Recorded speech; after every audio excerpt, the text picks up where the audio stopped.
menuntun kami, memenuhi hati pikiran kami, sehingga kami boleh mengerti akan firman. Ampuni segala dosa kami di dalam nama Yesus. Amin. Silakan duduk ya. Salam. Ini edisi situasi lebaran ya. Ada beberapa yang gak mudik ya. Sebenarnya hari ini tadi anggun mudik ya, tapi gak jadi mudik ya. Saudara, kita akan melihat firman Tuhan dalam Mazmur 37 ayat 25 sampai 26 ya, dengan tema hidup yang berharap kepada Tuhan. Mazmur 37 25 26 begini firman Tuhan. Dahulu aku muda, sekarang telah menjadi tua, tetapi tidak pernah kulihat orang benar ditinggalkan atau anak cucunya meminta-minta roti. Tiap hari ia menaruh belas kasihan dan memberi pinjaman, dan anak cucunya menjadi berkat. Hidup yang berharap. Nah, saudara, kalau kita belajar dari ayat ini adalah juga bagian dari pengalaman Raja Daud dalam menghadapi berbagai pergumulan, berbagai tantangan, persoalan hidup. Ya, bahwa apa yang dia hadapi di dunia ini itu tidak kekal. Begitu. Kalau kita melihat di dalam Pengkhotbah, ya, kalau saudara membaca kitab Pengkhotbah dan saudara kalau masih ingat khotbah saya tentang tema sia-sia, saudara melihat di dalam Pengkhotbah 1:14 di sana dikatakan, aku telah melihat segala perbuatan yang dilakukan orang di bawah matahari, tetapi lihatlah segala sesuatu adalah kesia-siaan. Ya, ingat, kesia-siaan itu tidak kekal, tidak abadi. Bahwa apa yang ada di dalam dunia ini tidak abadi. Kita Pengkhotbah berbicara secara keseluruhan, ya, semuanya ini tidak abadi. Tetapi pemazmur hari ini berbicara secara spesifik dari diri kita. Dikatakan di situ bahwa dahulu aku muda, sekarang telah menjadi tua. Ya, ini dalam diri kita tidak ada yang boleh dikatakan abadi. Semua ini sia-sia. Ya. Semua itu sia-sia. Tidak ada yang abadi. Ya. Dahulu aku muda, sekarang telah menjadi tua. Ya. Kalau kita belajar dari diri kita sendiri, dari hidup kita, dari tubuh kita, ya, bahwa hidup ini tidak. Dulu aku muda, sekarang aku tua. Ada satu perubahan di dalam hidup kita. Ya, makanya kalau kita mengandalkan fisik, mengandalkan rupa, ya, ini akan sia-sia juga. Ya, bukan enggak perlu, tapi itu enggak abadi. Begitu. Mencari pacar, ya, cari yang ganteng, yang cantik, ya nggak masalah, ya. Tetapi kalau itu menjadi fokusnya, saudara, itu akan menjadi sia-sia, karena yang terpenting di dalam sebuah hubungan itu bukan faktor fisik, ya, tetapi apa? Faktor manusianya itu, kualitas dari manusianya itu. Dan nanti kita akan belajar akan hal ini. Ya. Dulu aku muda, sekarang telah menjadi tua. Dalam perubahan-perubahan itu, saudara, itu semakin tua, perubahannya itu nggak semakin naik, semakin turun. Ya, dulu kalau saya pelayanan, tanyakan Pak Janawi dari mana, Ngembung ke sini. Dulu anti jaket, ya, anti jaket, ya, pulang ya sampai jam 10 itu ya, anti jaket, anti jas hujan. Jarang sekali saya kalau angus pokok kehujanan, ya nggak ada masuk angin. Tapi sekarang saudara, coba kalau itu saya lakukan, itu namanya bunuh diri. Ya, tambah tua ini tambah berkurang. Ya, dulu kalau makan daging, ya, kalau makan daging, waduh, ya, 1 menit 2 menit itu sate telur papat langsung mampu, saudara. Tapi kalau sekarang angel, ya, dagingnya nyelilit tipis runtuh. Ini sebuah perubahan, ya, perubahan. Jadi gak ada sesuatu yang kita banggakan di dalam kehidupan ini. Ya, tidak ada sesuatu yang kita banggakan. Ini sejajar dengan apa yang diungkapkan oleh pengkhotbah dalam pasal 1 ayat 14 itu. Ya, aku telah melihat segala perbuatan yang dilakukan orang di bawah matahari. Tetapi lihatlah segala sesuatu itu adalah kesia-siaan, dalam arti tidak abadi, tidak kekal. Makanya Tuhan Yesus datang ke dunia ini menawarkan kekekalan, ya, menawarkan namanya kekekalan. Karena dunia ini tidak ada yang memberikan kekekalan. Dia datang ke dunia ini memberi kekekalan. Saudara, apapun perubahan hidup kita, apapun yang kita miliki ini yang memang betul-betul tidak kekal, itu bukan menjadi sebuah alasan kita, ya, untuk kita menjadi orang-orang yang lemah, orang-orang yang minder, ya, orang-orang yang tidak memiliki kekuatan.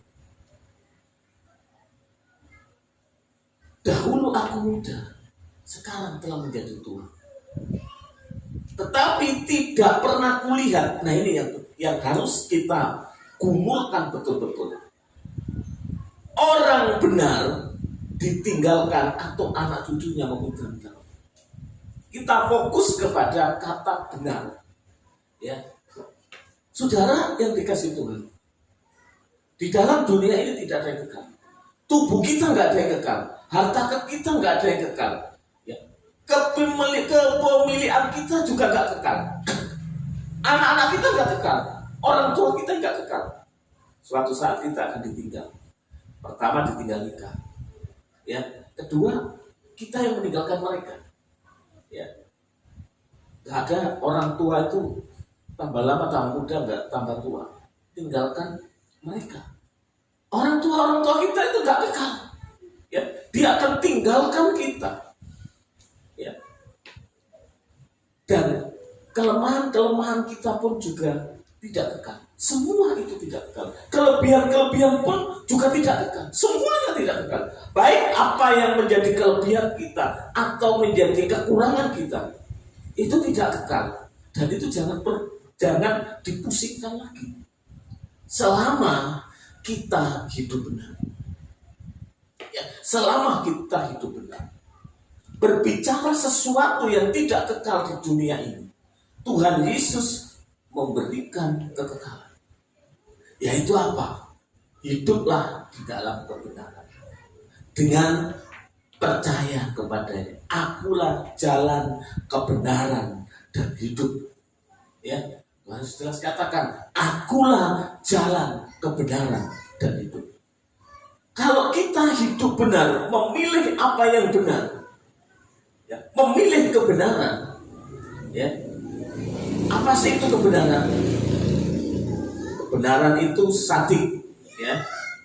Sadik itu artinya apa? Orang yang hidup dalam aturan atau cara main Allah.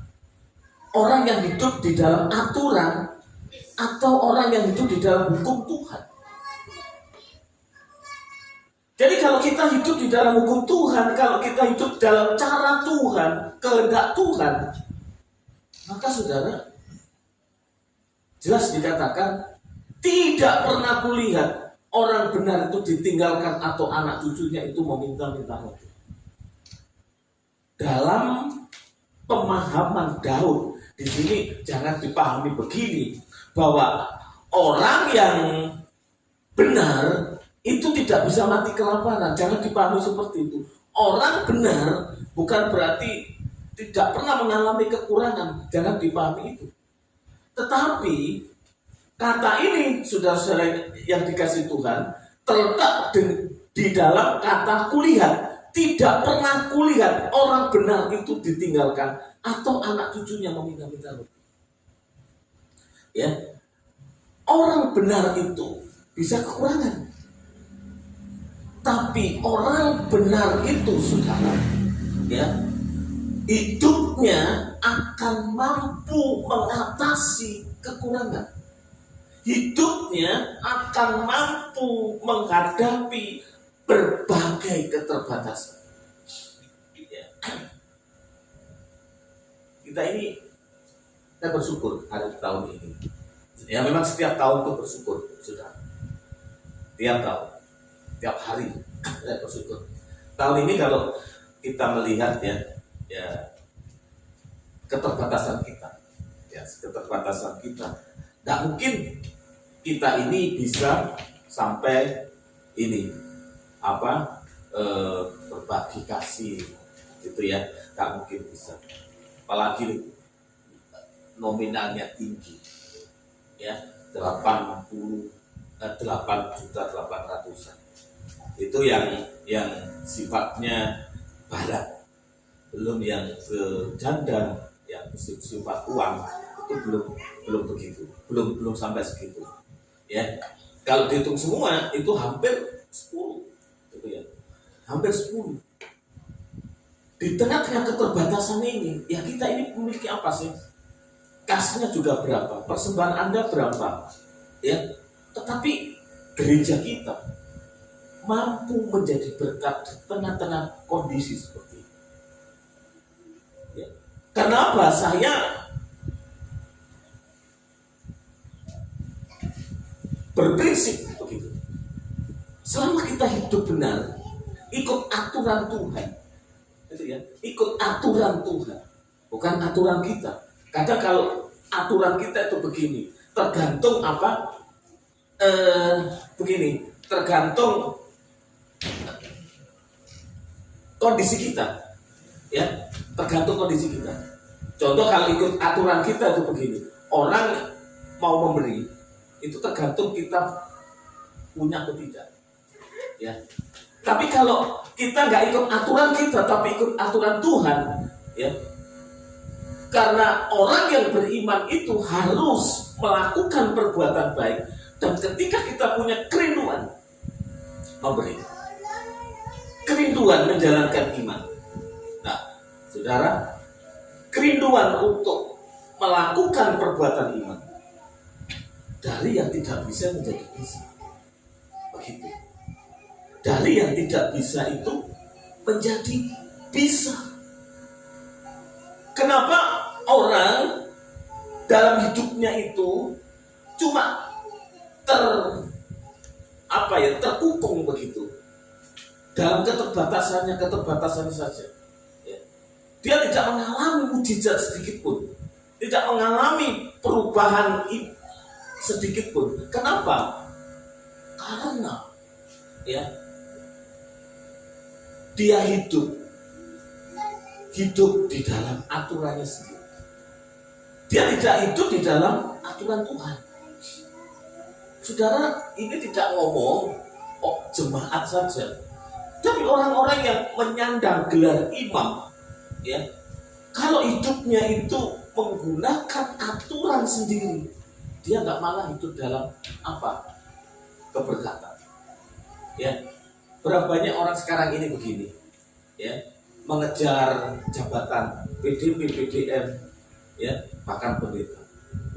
Tujuannya apa? Tujuannya supaya dia memiliki ya, ada eksistensinya, ya, yang dia miliki untuk melakukan pelayanan.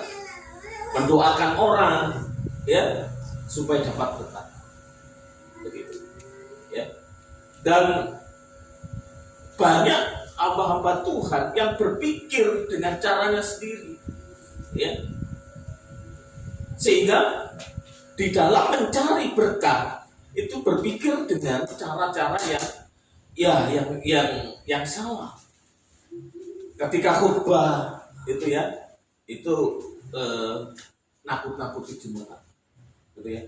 Kalau nggak memberi persepuluhan dihukum oleh Tuhan, ya. Kalau tidak memberi persepuluhan itu mencuri milik Tuhan, kok nggak masuk surga. Jemaat diajak untuk melakukan ritual keagamaan dengan memberi, bukan untuk mengasihi Tuhan, tidak. Tapi apa? Untuk mengajak jemaat melakukan investasi rohani. Aku tak ngasih, besok pasti dapat. Ya. Nah sekarang ini kan musim banyak investasi bodong, gitu ya. Ternyata investasi bodong itu tidak hanya di kalangan sekuler, kadang-kadang di kalangan gereja pun.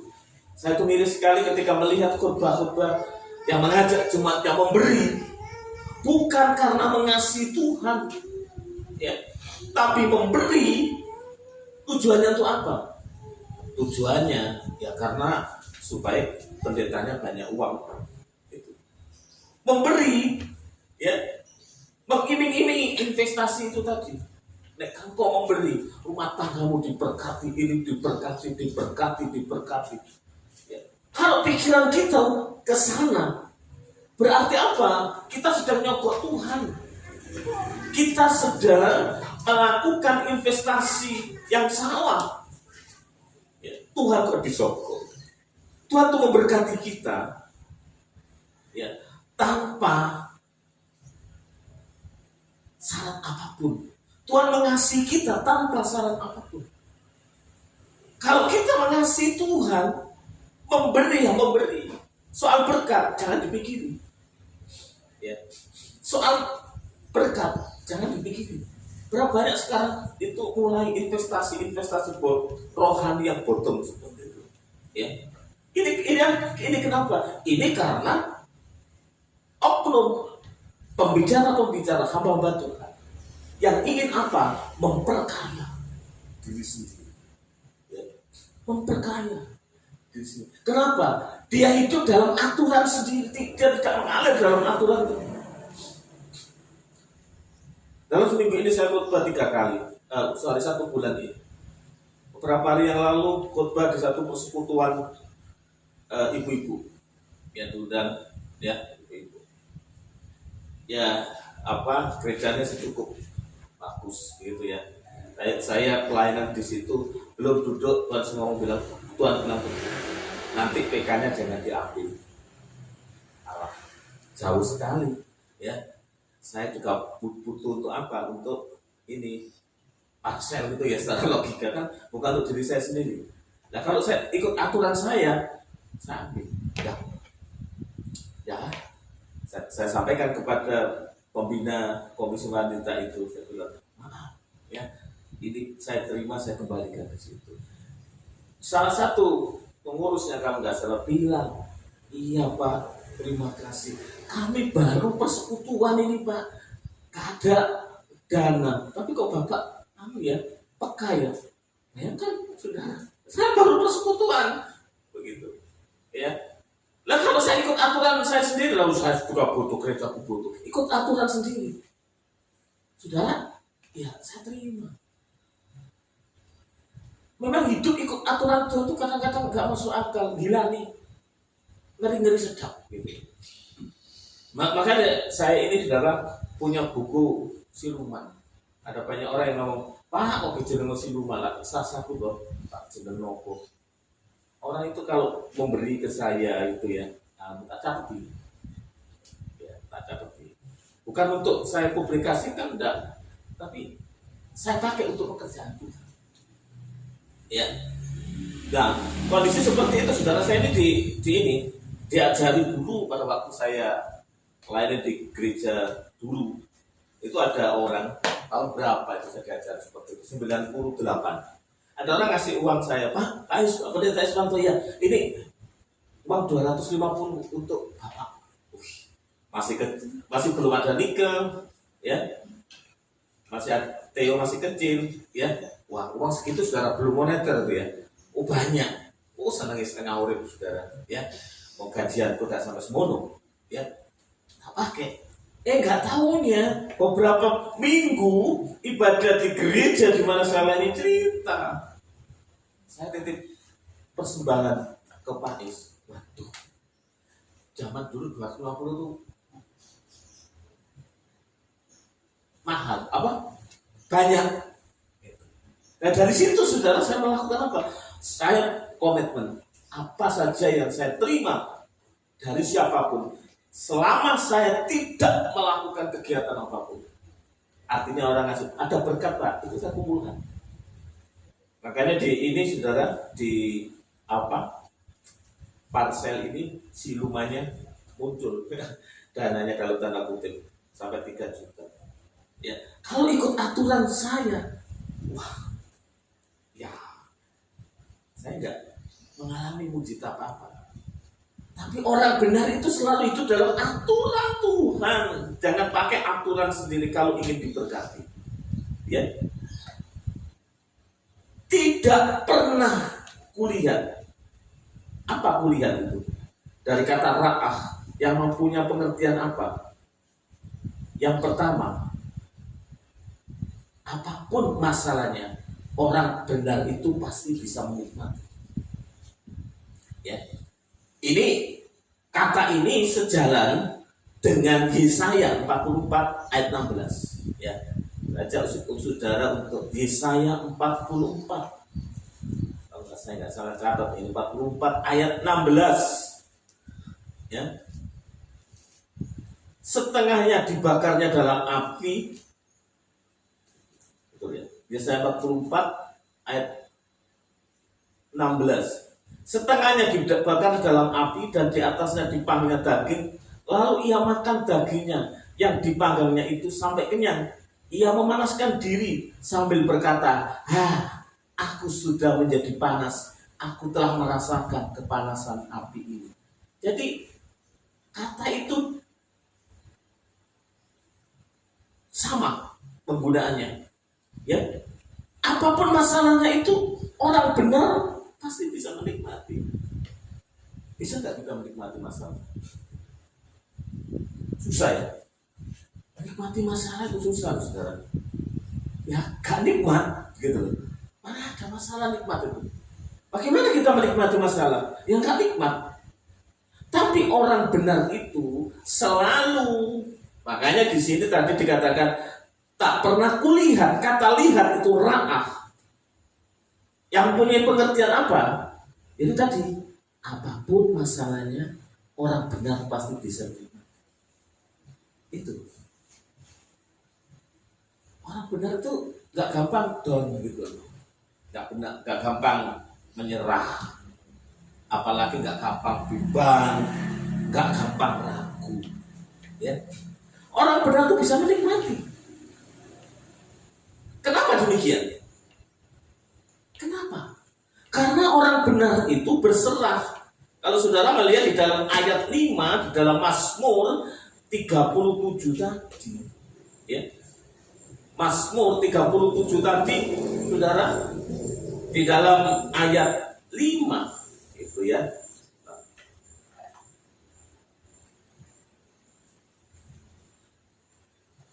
Ayat 5 ngomong apa?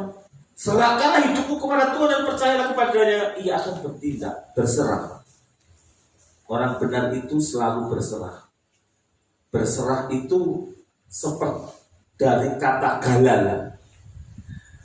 Kata berserah ini, saudara, seperti tempat tidur yang dilengkapi dengan roda atau kastor gitu ya, yang memungkinkannya untuk dipindahkan dengan mudah.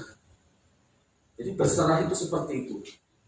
Seolah-olah kalau kita berserah itu, kita ini berada di tempat tidur yang bisa kita putar kemana saja. Begitu. Kurang lebihnya begitu. Jadi berserah itu, saudara, memudahkan atau meringankan. Kenapa? Karena Allah bertindak. Ya. Sekarang jangan bicara tempat tidur lah. Seolah-olah kita bicara seperti kursi roda aja. Saya ini sekarang ini kursi roda sudah nggak pakai tangan, tinggal penyet, ya, pencet itu sudah jalan sendiri. Bahkan kalau nggak salah ada kursi roda yang digerakkan ke otak, oleh otak, kemanapun itu jalannya enak. Walaupun dia lumpuh, ya, mau kemana kursi rodanya jalan sendiri, ya, itu. Jadi berserah itu bukan gampang loh. Tapi begini, berserah itu bukan apa ya, menjadi gampang-gampangan hidup itu, gitu loh saudara. Ya, tidak seperti itu. Tapi berserah itu, sekalipun kita ini berada di tempat yang sulit, itu akan dimudahkan, begitu mas. Sekalipun kita ini berserah di tempat yang sulit, itu dimudahkan.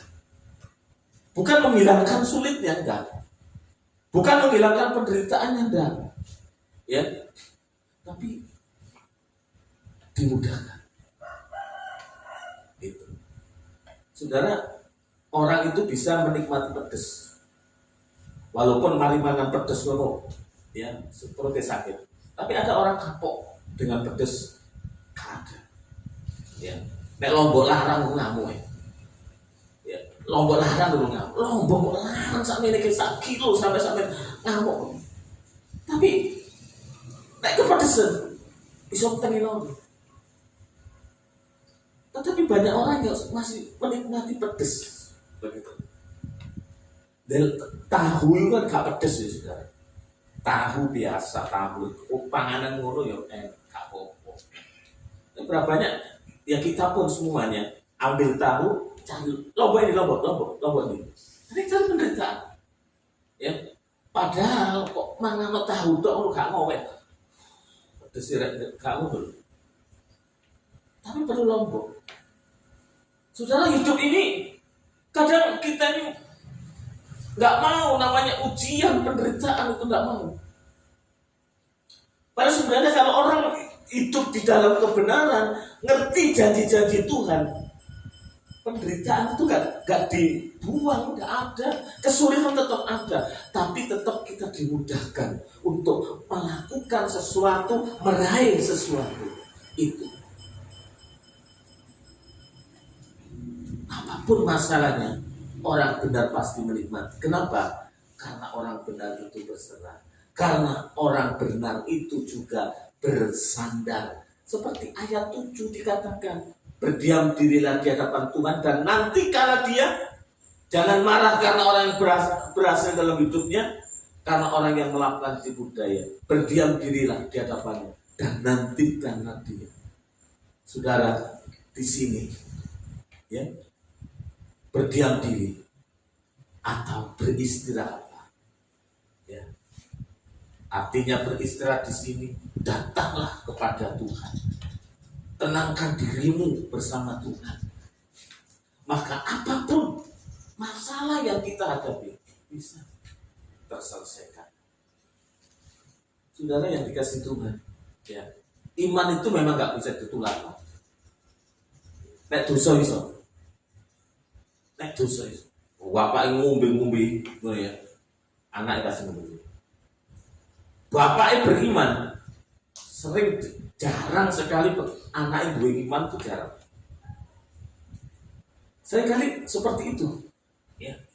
Apapun masalahmu, orang benar itu bisa menikmati. Kenapa? Karena ada penyerahan dan dia bersandar, bergantung sepenuhnya kepada Allah. Ya, ada seorang filsafat ngomong begini, ada 3 orang dalam dunia ini. Orang yang kalangan atas, ya, itu biasanya kalau kumpul sama teman-temannya itu mikirkan ide. Apa ide? Ayo kita melakukan ini. Apa ide? Ya, idemu, ayo kita lakukan, ayo kita gabung idemu, kita buat sesuatu. Ini, itu. Tapi orang kalangan bawah yang dibahas itu biasanya apa? Peristiwa-peristiwa. Ya corona, mari corona ya. Ekonomi ini lancar enggak? Wah, berat mati ya opo iki. Wis aku iki kerja iki seminggu mek ping 7 ping 3. Mari corona ya. Mari besok lagi ceritanya beda. Ya kok mari riyo iki. Ya, kan ginamu sih ono ta? Gitu ya. Mari riyo iki ya kok. Biasanya kalau seperti ini orang itu, wah, sepeda motor tadi tak bahas sama itu, sepeda motor yang habis. Ya, tapi yang mau nemenin mari riyo yo. Nakal-nakal ya, nyicil, ya. Orang kalau kalangan bawah sih dibahas itu peristiwa. Wah, peristiwa ini gunung meletus, banjir kayak gini, waduh, korban nih umat, ya ini peristiwa, ya. Sing diomong nanti peristiwa, sing gak duit lah. Iya, wis ngene kemarin iki. Mending anakku sekolah SPP, lagi 6 bulan durung bayar ya. Peristiwa. Tapi orang yang kalangan bawah itu seringkali sing diomongkan opo? Yang diomongkan itu orang lain. Duduk bertiga ngerasani tonggoni. Ya, duduk berdua ngerasani wong liya. Kalangan bawah ini saudara, iku nek gak ngerasani wong ngono ya udunan, ya uripe kok ngerasani wong. Bagi saya saudara, orang yang telah hidup di dalam kebenarannya, hidupnya dikuasai Tuhan Yesus, dikuasai Roh Kudus, pasti punya ide. Ini bukan karena sekolah ngopo, enggak. Tapi kalau kita bergantung kepada Tuhan Yesus, ada ide-ide yang diberikan, ada ide. Ya. Untuk nanti yang membiayai ide itu siapa? Tenang. Yang membiayai ide itu siapa? Tuhan akan selesaikan. Ya. Selama kita itu ide, visimu itu apa? Ya, visimu itu apa? Saya percaya ada ide-ide yang dibangun. Nah, saudaraku yang dikasih Tuhan, ya. Jadi lihatlah orang.